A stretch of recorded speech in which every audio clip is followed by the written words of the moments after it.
Good evening, ladies and gentlemen. Turtle Sage back. It's been a while since I've talked to y'all. It's time for another combat commentary. And today's commentary is going to be about a subject that is near and dear to my heart, the state of Taijiquan, as a combat art. Taijiquan means Grand Ultimate Fist, for those who don't know. And I say that to say, the running joke on the internet is Taijiquan is one of those martial arts that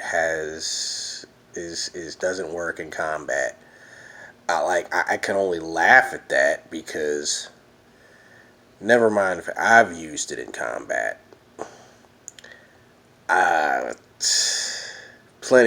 Taiji has seen war.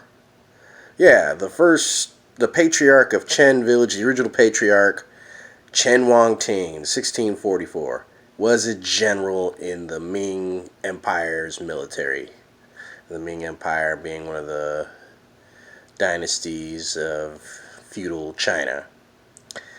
And then you have obviously his descendants in Chen village.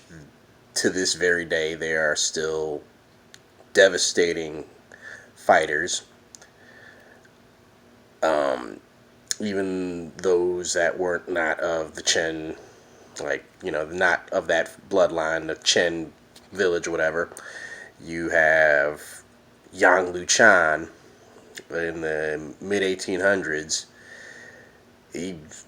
They called him Yang the Invincible, but he created Yang-style Tai Chi. And this guy was basically undefeated in what can be basically called bare-knuckle fighting. Before there was a UFC, there was like, hey, put you two in a pit and go at it. Who comes out, you win.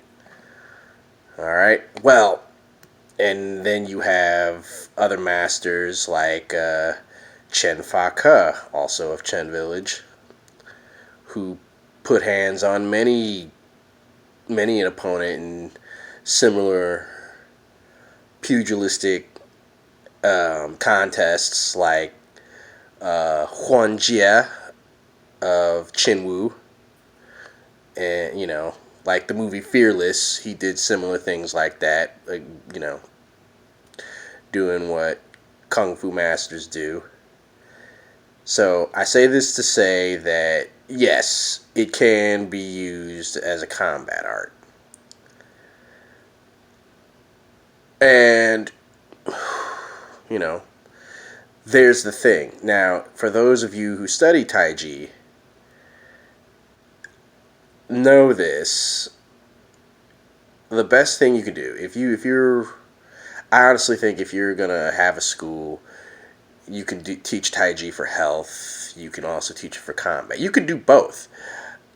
I think you owe it to the art if you get someone who will stick with it. Because that's the thing about Taiji. It takes years to be good at it.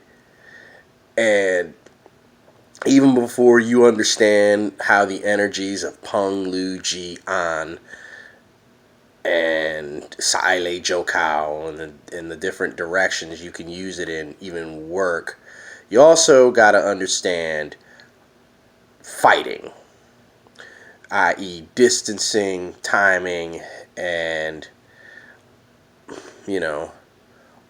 all that stuff, and reversals and all the stuff that encompasses not just kickboxing but grappling. There's all that. Taiji is both boxing and grappling. High-level Taiji master, their counter game is just unreal. It makes what Floyd Mayweather does look like child's play. The problem is Taiji's not producing fighters. And there are several reasons, I think, and these are just my theories. One, a lot of people who get into Taiji tend to be older. There's nothing wrong with that. Do it for health. Even me, I'm only 34 years old, and it improves my energy that zest for life, the flexibility, all that good stuff. Now,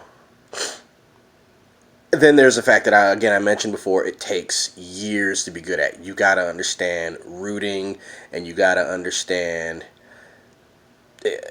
receiving someone's energy or force, I should say.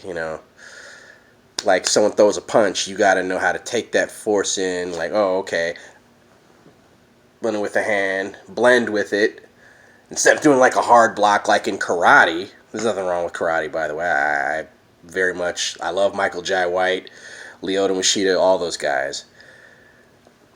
Likewise, take that use softness. Floyd Mayweather does it. He does it with his shoulder roll. You do that, you get someone to overextend or unbalance themselves, and then you counter. You can counter with soft power or straight punch or knee or whatever. Then there's the grappling side of it. If someone tries to throw the punch, you slip it, redirect it, use it as a takedown, use it as a throw. You turn it into a submission, standing armbar, choke, what have you. I've literally made videos on this. Now, how do I understand this? Well, you've seen the videos. I fight myself. I love it, and I don't have any dreams of being a pro fighter or anything like that. But to say that it can't be done is ludicrous when it's been done for the last near 400 years. Now, for all the Taiji masters out there, I guess from a business standpoint, UFC, nothing against them. They're doing their thing. They're making the money. Now, Bruce Lee had the right idea. You want to prove your art as viable, you got to get out there and scrap. You got to win fights. Everybody respects a winner. You could be, oh, well, that's beneath us. Oh, okay, but, it is what it is. I've seen some beautiful grapplers in Tai Chi. Like, folks, you touch them, they tie you up, or they throw you around like a rag doll. It's been done to me. The legends are still, the dragons are still out there, as they say. The legendary masters. It's just, you gotta go find them, look at their lineage, see what they can do combat-wise, and they do exist. Also, one thing I would suggest, and maybe I might do this whenever I have my own school, who knows, but update the art for modern circumstances, okay? Like, the stuff they do in the UFC can be used for, it's usually used for sport, the Brazilian Jiu-Jitsu, the Muay Thai. But a kick is a kick and a punch is a punch. An arm bar is an arm bar. A throw is a throw. You can call it what you will. From style to style, it doesn't matter as long as you come out alive. And I would suggest you update this. Like, okay, Taiji has cane. Well, you're not going to walk around with a sword. Well, most people won't. But you can walk around with a cane. First thing I would teach is cane fighting. I think it's beautiful. And it would be an answer to Kali Eskrima. The way they do with their sticks, or the baston as they call it. I think what they do is awesome. Taiji, you could do the same thing. You could essentially do push hands with a stick. Right?